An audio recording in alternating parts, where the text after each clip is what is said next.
Hi friends, welcome to Vennela sweet home. అందరూ ఎలా ఉన్నారండి? ఇవాళ వడియాలు ప్రిపేర్ చేస్తున్నానండి. వడియాలు ప్రిపేర్ చేయడానికి మనకు బియ్య పిండి కానీ రవ్వ కానీ అస్సలు గంజి కాచే పని లేకుండా, ఇంట్లో స్టవ్తో పని లేకుండా మనకు ఈజీగా వడియాలు ప్రిపేర్ చేయొచ్చు. ఈ వడియాలు నేను దీంతో ప్రిపేర్ చేశాను తెలుసా? మిగిలిన అన్నంతో ప్రిపేర్ చేశానండి. మనం మామూలుగా అన్నం మిగిలితే కానీ ఈ వీడియో చూసిన తర్వాత ఒక మెతుకు కూడా పడేయరండి. అంత బాగా చేసుకోవచ్చు. వడియాల్ని మనం సంవత్సరం పాటు కూడా నిలువ ఉంచుకోవచ్చండి. అసలు ఎంత టేస్టీగా ఉంటాయో తెలుసా? మనం సైడ్ డిష్గాను తీసుకోవచ్చు. అలాగే ఈవినింగ్ పూట స్నాక్స్ కూడా ఇవ్వచ్చండి. పిల్లలకి అంత బాగుంటాయి. అసలు మగవారు సైతం కూడా ఈ వడియాలు ఈజీగా పెట్టేస్తారు. ఇప్పుడు వడియాలు ప్రిపేర్ చేయడానికి మనము ఒక కప్పు రైస్ తీసుకోవాలండి. మీరు నైట్ మిగిలిన రైస్ అన్నా తీసుకోవచ్చండి. నైట్ మిగిలిన రైస్ అయినా కూడా పర్వాలేదండి. బాగా ఫ్రెష్గా ఉంటే సరిపోతుంది. కాస్త పాచి స్మెల్ కాస్త చెడిపోయి ఉంటే అసలు తీసుకోకండి. అన్నం అనేది ఫ్రెష్గా పొడి పొడిగా ఉంటేనే మీరు వడియాలు అనేది పెట్టుకోవాలి.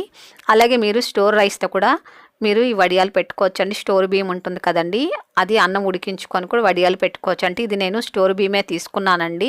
స్టోర్ రైస్ ఉడికించుకొని ఇలా అన్నం ప్రిపేర్ చేసుకున్నాను.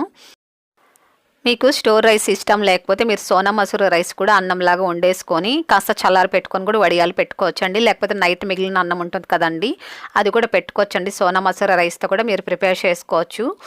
మీరు ఈ వడియాలు స్టోర్ రైస్తో చేసుకోవచ్చండి. అలాగే మామూలు సన్న బియ్యంతో కూడా చేసుకోవచ్చండి. దేనితోనా ప్రిపేర్ చేసుకోవచ్చు, ఏం ప్రాబ్లం లేదండి. నేనైతే స్టోర్ రైసే తీసుకున్నానండి. బాగా ఇలా నేను నైట్ పూట ఉడికించి ఉంచేసానండి. మార్నింగ్ పూట వడియాలు పెట్టుకోవడానికి నేను నైట్ పూట ఉడికించి ఉంచేసాను. అలాగే నేను ఇంతకుముందు వీడియో చేశానండి స్టోర్ రైస్తో పొడి పొడిలాడుతూ ఎలా అన్నం చేసుకోవాలని. ఆ లింక్ కూడా ఇస్తానండి. మీకు ఎవరికైనా యూజ్ అవుతుంది కాబట్టి లింక్ కూడా ఇస్తున్నాను. కావాలంటే చెక్ చేయండి. చాలా పొడి పొడిగా వస్తుందండి అన్నము. ఇప్పుడు ఈ వడియాలు ఎలా ప్రిపేర్ చేయాలో చూద్దామండి. ఫస్ట్ ఒక మిక్సీ జార్ తీసుకొని ఇందులో అన్నం వేసుకోవాలి. చూడండి ఎంత పొడి పొడిగా ఉందో. స్టోర్ రైస్ అయినా కూడా పొడి పొడిగా ఉంటుందండి. కాబట్టి నేను లింక్ ఇస్తానండి, ఒకసారి చెక్ చేయండి. చాలా పొడి పొడిగా వస్తుంది అన్నము. ఇప్పుడు ఇందులో కొద్దిగా వాటర్ పోసుకొని మనం మిక్సీ పట్టుకోవాలండి.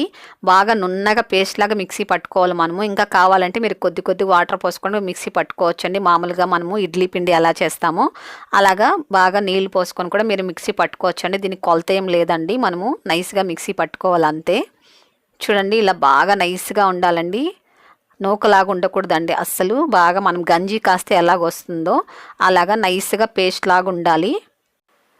చూడండి ఇలా మిక్సీ పట్టుకోవాలండి. మీరు ఎక్కువ నీళ్ళు పోసి కూడా ఏం ప్రాబ్లం లేదు. ఇది ఒక గిన్నెలోకి తీసేసుకోవాలి. ఇలా గిన్నెలో తీసుకున్న తర్వాత మిగిలిన అన్నం కూడా వేసుకొని, అన్నం అయితే కొద్దిగా వేసుకొని మిక్సీ పట్టుకోవాలండి. ఎక్కువ వేసారనుకోండి పేస్ట్ లాగా రాదండి. కాబట్టి కొద్దిగా మీరు మిక్సీ పట్టుకోండి. అంతా ఇలా మిక్సీ పట్టుకొని ఒకసారి బాగా కలుపుకోవాలి. చూడండి నేను ఎక్కువ వాటర్ పోసి మిక్సీ పట్టానండి, కానీ అన్నం కదండి కాస్త గట్టిగా అయిపోతుందండి. కాబట్టి మళ్ళీ ఇంకొద్దిగా నీళ్ళు పోసుకొని మిక్సీ పట్టుకోవాలి. మీరు వేడన్నం చేశారనుకోండి, గంజి ఉంటుంది కదండి, గంజి పడేయకండి. ఆ గంజి కాస్త చల్లగా అయిన తర్వాత కూడా మీరు ఇలా నీళ్ళకు బదులు గంజి కూడా వేసుకొని మిక్సీ పట్టుకోవచ్చండి. మీరు కావాలంటే కాస్త గోరువెచ్చని నీళ్ళు కూడా వేసుకోవచ్చండి. నేనైతే చన్నీళ్ళే వేసానండి. మీరు కావాలంటే వేడి నీళ్ళు కూడా వేసుకోవచ్చు మిక్సీ పట్టేటప్పుడు. ఇప్పుడు దీనికి తగినంత సాల్ట్ వేసుకోవాలి. అలాగే ఇది చిల్లీ ఫ్లేక్స్ అండి. మీరు చిల్లీ ఫ్లేక్స్ చేసుకోవాలంటే ఒక 4 ఎండుమిరపకాయలు మిక్సీలో వేసుకొని, అలాగే కొద్దిగా రాళ్ళు ఉప్పు అన్న సాల్ట్ అన్న వేసుకొని మిక్సీ పట్టుకున్నారనుకోండి, ఇలాగా మనకు చిల్లీ ఫ్లేక్స్ లాగా రెడీ అయిపోతాయండి. మీకు ఇది వద్దనుకుంటే కూడా పచ్చిమిరపకాయల పేస్ట్ కూడా వేసుకోవచ్చు. లేకపోతే అసలు ఏది వద్దండి మాకు అంటే కొద్దిగా సాల్ట్ వేసుకొని కూడా మీరు వడియాలు పెట్టేసుకోవచ్చు అండి. నేను ఇందులో 2 టేబుల్ స్పూన్లు చిల్లీ ఫ్లేక్స్ వేస్తున్నాను. సాల్ట్ అనేది చాలా తక్కువ వేసుకోండి, ఎందుకంటే ఆరిన తర్వాత సాల్ట్ ఎక్కువ అయిపోతుందండి. కాబట్టి తక్కువ వేసుకోండి. ఇందులో 1 టేబుల్ స్పూన్ జీలకర్ర వేసుకొని కట్ చేసుకున్న కొత్తిమీర కరివేపాకుని శుభ్రంగా కడిగేసుకొని వేసుకోవాలి. ఇదంతా బాగా మిక్స్ చేసుకోవాలండి. మీరు కావాలంటే నువ్వులు కూడా వేసుకోవచ్చు. చూడండి ఇప్పుడు కూడా గట్టిగానే ఉంది. మనం ఎంత వాటర్ పోసినా కూడా కాస్త గట్టిగానే ఉంటుందండి. ఇప్పుడు ఇంకాస్త మరి కొద్దిగా వాటర్ వేసుకుంటాను నేను. పిండిని బాగా మెత్తగా మిక్సీ పట్టుకోవాలండి. నూకలాగా అస్సలు ఉండకూడదండి. నూకలాగా ఉందనుకోండి మీరు వడియాలు పెట్టిన తర్వాత మధ్యలో చీలిపోతాయండి. కాబట్టి బాగా నున్నని పేస్ట్ లాగా మిక్సీ పట్టుకోవాలండి. అప్పుడే వడియాలు చక్కగా వస్తాయి మంచి రౌండ్ షేప్లో. చూడండి ఇడ్లీ పిండిలాగా ఉండాలండి ఇది. అలాగే ఇప్పుడు ఇలా చిన్న గరిటెతో పెట్టుకున్నారనుకోండి, మీరు ఒక గరిటతోనే ఒక అప్పడంలాగా ప్రిపేర్ చేసుకోవచ్చండి. చాలామంది నన్ను అడుగుతున్నారండి మీరు కవర్లు ఎక్కడ కొంటున్నారని చెప్పేసి. నేను కవర్లు అసలు కొనట్లేదండి. ఇంట్లో మనము మామూలుగా శారీస్కి వస్తాయి కదండి, ఆ కవర్ కట్ చేసుకుంటున్నానండి. మీరు కావాలంటే ఇలా కవర్ లేకపోతే కూడా ఏదైనా ప్లాస్టిక్ కవర్ కూడా తీసుకోవచ్చండి. మామూలు కవర్లు వస్తాయి కదండి, వాటిని కట్ చేసుకొని కూడా ఇలా కూడా వేసుకోవచ్చండి. లేకపోతే మీరు మామూలు రైస్ బ్యాగ్ వస్తుంది కదండి, ప్లాస్టిక్ బియ్యం గోతం వస్తుంది కదండి, అది కట్ చేసుకుంటూ వేసుకోవచ్చండి. వడియాలు ఏం ప్రాబ్లం లేదు.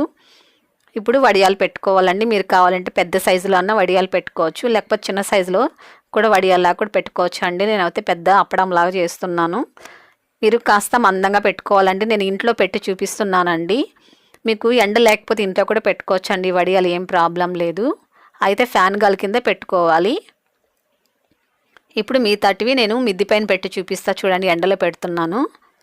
నేను ఇలా కవర్ తీసుకున్నానండి. మనకు మామూలు కవర్ ఇస్తారు కదండి షాపింగ్ వెళ్ళినప్పుడు, ఆ కవరే అండి ఇది. నేను కట్ చేసుకొని తీసుకున్నాను.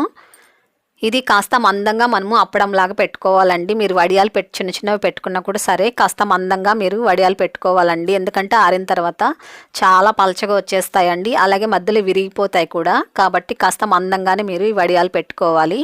పిండి కూడా చూడండి ఇలా కాస్త గట్టిగా ఉండాలండి, మరి లూజ్గా ఉండకూడదు. చూడండి వడియాలు ఈ మందంలో ఉండాలండి. పలచగా పెట్టుకున్నారనుకోండి విరిగిపోతాయండి, ఎందుకంటే అన్నం కదా. కాబట్టి మీరు కాస్త మందంగా పెట్టుకోండి. మరి ఎక్కువ మందంగా పెడితే కూడా విరిగిపోయే ఛాన్స్ ఉంటుందండి, మధ్యలో చీలిపోతాయి. కాబట్టి పిండి మీరు బాగా నున్నగా మిక్సీ పట్టుకోవాలి. అలాగే ఇలా ఇడ్లీ పిండిలాగా మనము కలుపుకోవాలండి. వడియాలు పెట్టేటప్పుడు ఇలా వడియాలు పెట్టుకొని చక్కగా వస్తాయండి. మీరు మార్నింగ్ పూట ఈ వడియాలు పెట్టేస్తారంటే ఈవినింగ్ కల్లా మనకు వడియాలు అనేది రెడీ అయిపోతాయండి. చూడండి ఎండలో పెట్టంగానే అప్పుడే చూసారు ఎంత చక్కగా ఆరిపోయాయో. మీరు ఇంట్లో పెట్టినా కూడా వడియాలు కొద్దిగా టైం అనేది ఎక్కువ తీసుకుంటుందండి. ఎండలో పెడితే కాస్త త్వరగా ఆరిపోతాయి. ఇంట్లో పెడితే కూడా ఫ్యాన్ గాలి కిందనే పెట్టుకోవాలండి మీరు. చూడండి నేను పొద్దున్న పూట ఎండబెట్టానండి వడియాలు, సాయంత్రం కల్లా చక్కగా ఆరిపోయేసాయి. చూడండి ఎంత పలచగున్నాయో. కాబట్టి మీరు మందంగా వడియాలు పెట్టుకోండి. కాస్త పలచగుందనుకోండి, మధ్యలో చూడండి ఇలాగా చిన్న హోల్ లాగా పడిన చూసారా, అలాగ వచ్చేస్తాయండి పలచగా పెట్టారంటే. కాబట్టి కాస్త మందంగానే పెట్టుకోండి. ఈ వడియాలు మీరు ఇంట్లో కానీ పెట్టుకున్నట్లయితే ఒక రోజు అంతా ఇంట్లో ఆరబెట్టుకున్న తర్వాత మరుసటి రోజు 1 గంట సేపు అన్నా మీరు ఎండలో పెట్టాలండి. అప్పుడే బాగా గలగల సౌండ్ వస్తూ మనకి ఎండుతాయండి ఈ వడియాలు. కాబట్టి మీరు ఇంట్లో పెట్టుకున్నా సరే అండి 1 గంట సేపు మీరు ఎండలో పెట్టుకున్న తర్వాతనే మళ్ళీ స్టోర్ చేసి ఉంచుకోవాలండి ఇలా డబ్బాలు. ఎందుకంటే మనము అన్నంతో చేసాం కదండి వడియాలు. కాబట్టి మీరు ఫ్యాన్ గాలి కింద పెట్టినా కూడా సరే 1 గంట సేపు మీరు ఎండలో పెట్టుకున్న తర్వాత మీరు ఇలా డబ్బాలో పెట్టుకొని స్టోర్ చేసి ఉంచుకోవాలి. ఇప్పుడు వీటిని మనము ఫ్రై చేసుకుందామండి. ఇప్పుడు స్టవ్ వెలిగించుకొని ఆయిల్ పెట్టుకొని, ఆయిల్ బాగా వేడెక్కిన తర్వాత మీరు వడియాలు వేసుకొని ఫ్రై చేసుకోవాలండి. ఆయిల్ కాస్త వేడి తక్కువ ఉండేటప్పుడు వేసారనుకోండి వడియాలు అనేది అస్సలు పొంగవండి. కాబట్టి బాగా వేడెక్కిన తర్వాత మీరు వడియాలు వేయండి. ఎంత చక్కగా పొంగుతూ వస్తాయో తెలుసా. చూడండి ఎంత చక్కగా పొంగుతూ మంచి వైట్ కలర్లో వచ్చాయో. ఇవి స్నాక్స్గా ఇవ్వచ్చండి, పిల్లలకి చాలా ఇష్టంగా తింటారు. ఆయిల్ కూడా చాలా తక్కువ పీల్చుకుంటుందండి.